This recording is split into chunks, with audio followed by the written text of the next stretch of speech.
প্রিয় ভিউয়ার্স, শখের রাজা শেখ আমারের পক্ষ থেকে দেশে ও বিদেশে কাছে এবং দূরে থেকে যে সকল ভাই বোন বন্ধুরা আমার চ্যানেলের সাথে সম্পৃক্ত তাদেরকে আমি প্রীতি ও শুভেচ্ছা জানিয়ে শুরু করছি আজকের নিত্য নতুন প্রতিবেদনটি। আশা করি সকলেই ভালো আছেন, সুস্থ আছেন।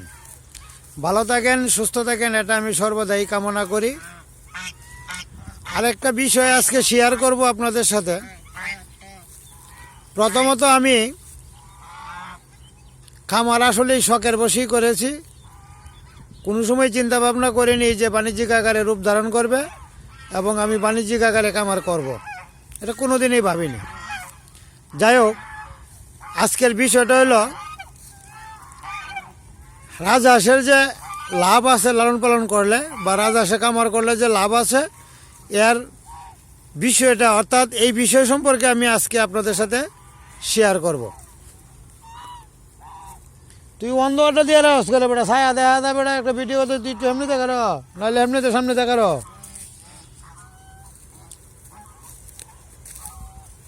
বন্ডার উপরে উঠবো আর তুই তাইস না, সামনে তাইস না, ইয়া করবো আমি এই যে হারান দেয় তুই দূরায় ভিডিওর মধ্যে দেখাইলে তো দেখা যাবো সবটা।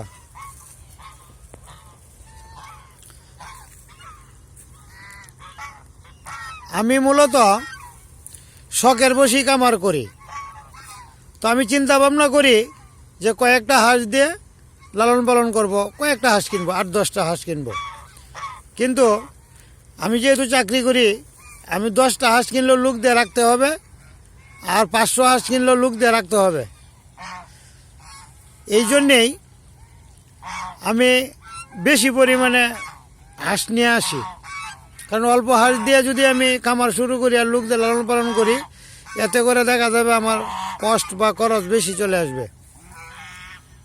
আমি 223টা হাঁস কিনেই শুরু করি, শখের বশেই শুরু করি। 1 বছর এখানে আমি লেগে থাকি।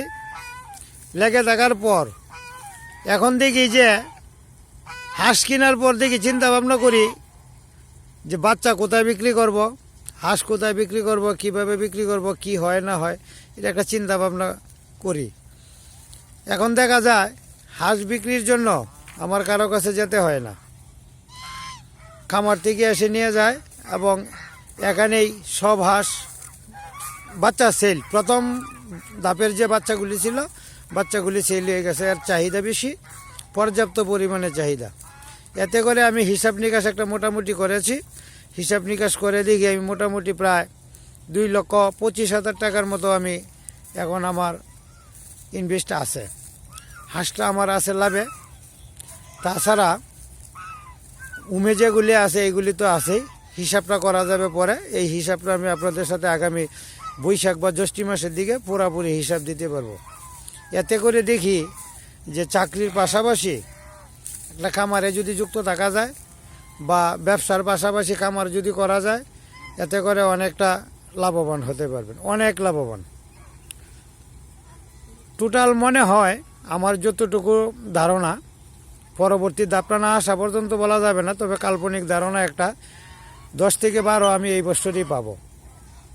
10 থেকে 12 লক্ষ টাকা যদি আমি এই বছর পাই, তো মোটামুটি একটা ভালো প্রফিট। লোকে কষ্ট করে, লোক দিয়ে রাখাই, আমার তো তেমন কোনো কষ্ট নাই। সকাল আর বিকাল আমি একটু এই কষ্ট করি। তো এই বছর যদি 10 থেকে 12 আমার ইনভেস্টে আসে, তাহলে আগামীতে আসবে 24 থেকে 25। এর পরবর্তী বছর অর্থাৎ তৃতীয় বছর আসবে এর ডাবল। তো এতে করে আমি চিন্তা ভাবনা করে দেখলাম যে রাজহাঁসের খামার করা সবচেয়ে বেশি লাভবান। আপনার পিছন ফিরে না তাকাইয়া যে কোনো ব্যক্তি, যে কোনো প্রক্রিয়া, যে কোনোভাবে আপনি রাজহাঁস লালন পালন করতে পারেন। এতে করে আপনি অনেকটা লাভবান হবেন, অনেক লাভবান হবেন। তো যাই হোক, প্রথম ধাপের বাচ্চা আমার মোটামুটি সেলের প্রতি, আর বোধহয় 10-12টা হাঁস আছে বসা। এটা গেল একটা বিষয়। আর আজকের এই ভিডিওতে আমি আর একটা সুখবর আপনাদের সাথে শেয়ার করব। আমার একটা নতুন হাঁস, আমার সবগুলি হাঁসই নতুন, তবে একটা হাঁস আজকে 14টা ডিম শেষ করেছে। আজকে 14টা করেছে, আজকে উমে বসিয়েছি। 14টা ডিম দিয়েছে একটা হাঁসি। একটা হাঁস যেহেতু 14টা ডিম দিয়েছে, তাহলে আমি এই প্রথম বছর মোটামুটি এখান থেকে একটা ভালো ফলন পেয়েছি। সর্বোচ্চ আগে ছিল 13টা, প্রায় 7-8টা 80-13টা ছিল, আজকের একটা 13টা থেকে 14টাতেও উন্নীত হয়েছে, 14টা ডিম দিয়েছে। এতে করে আমি অনেক অনেক খুশি। আর বাকি হাঁসগুলিকে আমি দ্বিতীয়বার ডিমে তোলার জন্য প্রস্তুত করতেছি। কয়েকটা হাঁস বোধহয় 10টা থেকে 12টা হাঁস আছে এখনও ডিম দেওয়ার বাকি, এইগুলি ডিম দেওয়া যাবে মনে হয় যে বোধহয় 2-4-5 দিনের ভিতরেই ডিম দেওয়া শেষ হয়ে যাবে, রানিং আছে। এই জন্যই বলি, কাজের পাকে, ব্যবসার পাকে, চাকরির পাকে যদি কোনো জায়গা থাকে আর যদি আপনি খামার করতে ইচ্ছুক হন, তাহলে আপনি খামার একটা শুরু করতে পারেন, নিঃসন্দেহে লাভবান হবেন যদি বেঁচে থাকে। আর পরিচর্যা করার জন্য একটা লোক রাখবেন, অথবা নিজেও করতে পারবেন, করাতে দেখা যায় পরিপূর্ণ লাভ পাওয়া যাবে। যাই হোক প্রিয় ভিউয়ার্স, আপনাদের সাথে আমি আমার লাভের কিছুটা অংশ শেয়ার করলাম, এবং এটা বাস্তব। কারণ আমি বাচ্চা বিক্রি করে যে অর্থটা পেয়েছি, এটা আমার জন্য আমি অনেকটাই পেয়েছি। এতটুকু পাবো এটা আমি কোনোদিন কোনো সময় আশা করি নাই, এরপরও আমি অনেকটা পেয়েছি। তবে রাজহাঁস লালন পালন করা খুব সহজ, কষ্ট কম। এরা দলবদ্ধ অবস্থায় থাকে, এই যে দেখেন দলবদ্ধ অবস্থায় আছে। ওরা দল ভেঙে কোথাও যায় না। একটা ছোট ছেলে মানুষ অথবা মোটামুটি বয়স্ক মানুষ হইলে, তো কম বেতনের যদি কোনো লোক পান, লোক রাইকা আপনি একটা খামার শুরু করেন, আস্তে আস্তে শুরু করেন, দেখবেন আপনি এখান থেকে অনেকটা প্রফিট পাবেন। যে প্রফিটটা মানে আপনাকে আমি এখন বলে বোঝাতে পারবো না, তবে আগামী চৈত্র মাসের শেষ দিক অথবা বৈশাখের প্রথম ধাপে আমি আপনাদের সাথে সাকুল্য হিসাব শেয়ার করতে পারবো। কারণ আমার এই কোন হাঁসটা কয়টা ডিম দেয়, কোন দিন ডিম দেয়, কীভাবে ডিম দেয়, কয়টা বাচ্চা বিক্রি হয়েছে, কয়টা বাচ্চা উঠেছে, সবগুলির হিসাব আমার খাতার মধ্যে লিপিবদ্ধ আছে। যেহেতু আমার হিসাব আছে, আমি A to Z পর্যন্ত 2টা বা 3টা ভিডিওতেই আমি আপনাদের সাথে এই বাচ্চার হিসাব থেকে শুরু করে, ডিমের হিসাব থেকে শুরু করে, অর্থাৎ এই শুরু থেকে শেষ পর্যন্ত লাভ লসের হিসাব আমি আপনাদেরকে দিতে পারবো, এবং কতটুকু লাভ হয়, কি পরিমাণ লাভ হয়, এটা আমি দিতে পারবো। তবে এখন যে সিজন চলছে, প্রথম ধাপের সিজন, এইখানে আমি অনেকটাই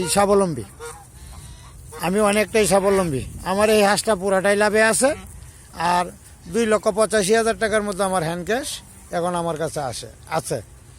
তাহলে আমি 2,85,000 টাকা যদি এইখানে পাই, হাঁসটা যদি আমার লাভ থেকে দেখে, তাহলে আমি মোটামুটি ভালো গেইনার। এখন বিষয়টা হচ্ছে, পরবর্তী ধাপে যা আসবে সবটাই আমার বেনিফিটের ভিতরে থাকবে। কারণ আমি কিন্তু এখন মাঠে খাবার দিই, দানাদার খাদ্য দেই না। সকাল সময় সর্বোচ্চ 5 থেকে 8 কেজির ভিতরে দানাদার খাদ্য দিই, সর্বোচ্চ। 185টা হাঁসের জন্য এই 7-8 কেজি ধান দেওয়া এটা কোনো বিষয় না। এটা এই মাসটা চলবে, পৌষ মাসটাও চলবে। আমার মাঠে যে খাদ্য আছে এই খাদ্যই খাবে, আর ঘাস, পর্যাপ্ত পরিমাণে ঘাস আছে, মাঠে ধান আছে, ধানও পাইতেছে, ঘাসও আছে। আর একটা বড় বিষয় হচ্ছে, আমি যে 7-8 কেজি সকাল সময় ধানটা যেটা দেই, এই ধানটা হলো আপনার সিদ্ধ করে দিই। আর 1 কেজি বা 1.5 কেজি পরিমাণ চাল, এটার ভাত রান্না করি। ভাত রান্নার যে ভাতটা হয়, এবং গরম ফ্যান বা মার যাই বলেন না কেন আপনারা, ভাতের যে উৎকৃষ্ট অংশ, এই অংশটা গরম ধানের সাথে মিশিয়ে একটু হালকা কুসুম গরম পানি করে ওইটা দিয়ে দিই। এতে করে খাবার সকাল এই খাবারটা দুপুর পর্যন্ত থাকে, এই খাবারটা থাকে, আর অন্য কোনো খাবার দিতে হয় না। দুপুর পরে আমি ঘাস খাওয়াইতে নিয়ে যাই নদীর পাড়ে, একটা ছোটো সবুজ ঘাস হয়, নরম অংশ, এই খাবারটাই তারা খেয়ে থাকে। এই খাবারটা খাওয়ার পর বিকেলবেলা মাঠে তুলি, মাঠে হাঁটাচলা করে, শুকনার মধ্যে থাকে। এরপরে মাঠের খাবারটা খাওয়ার পরে ঘরে নিয়ে যাই। তার মানে আমার এখন যে কষ্ট বা খরচ, এটা অনেকটাই কম, অনেক কম। আবার দ্বিতীয়বার ডিমে চলে আসবে, আর হাঁসের চেহারা দেখে তো বুঝতে পারতেছেন, এটা আর আমার আর বলার কিছু অপেক্ষা রাখে না। এই যে একটা হাঁস, এটা ডিমে আসবে, এই যে হাঁসটা, এই যে দেখেন, এই যে এটা বাকি আছে, এই যে ডিমগুলি এই যে নিচে আছে ঝুলন্ত অবস্থায়। এই যে আর হাঁসের চেহারা দেখে বোঝা যায় আমার এই যে উমে বসার পরেও হাঁসের চেহারা কিন্তু নষ্ট হয় নাই। এর কারণটা হলো দানাদার খাদ্য, আর এই যে গরম ধান এবং গরম ভাত এবং ভাতের ফ্যান গরম যেটা, এটা আমি একাধারেই দিতেছি প্রতিদিনই। ঠান্ডার মধ্যে সকালে এই গরম খাবারটাই দিয়ে থাকি। এতে করে হাঁসের চেহারা স্বাস্থ্য ভালো। আর রাজহাঁসের খামার যে লাভজনক এবং এটা যে প্রচুর লাভ বা অর্থ আসে, আমি একটা কথাই শেয়ার করি আপনাদের সাথে। আমি সারা বছর অত 12 মাস চাকরি করে যে টাকা বেতন পাই, এর চেয়ে বেশি এইখান থেকে আসবে। অর্থাৎ আমার বেতন 40,000 হইলে 4 48, 4,80,000 টাকা। এই 4,80,000 টাকার চেয়ে অনেক বেশি টাকা আসবে আপনার এই খামার থেকে। সুতরাং পাশাপাশি চাকরির পাশাপাশি আর একটা চাকরির মতোই আপনি একটা পেশা বেছে নিতে পারেন। তাছাড়া আপনার মাধ্যমে আরও 2টা লোকের কর্মসংস্থান হলো। এটি হলো সবচেয়ে বড় বিষয়। যাই হোক প্রিয় ভিউয়ার্স, আমার চ্যানেলটি যারা সাবস্ক্রাইব করেন নাই, একটা লাইক বা একটা কমেন্ট করে বা একটা সাবস্ক্রাইব করে আমার চ্যানেলটির পাশে থাকার জন্য বিনীতভাবে বলা হলো। ধন্যবাদ সবাইকে, ভালো থাকবেন, সুস্থ থাকবেন।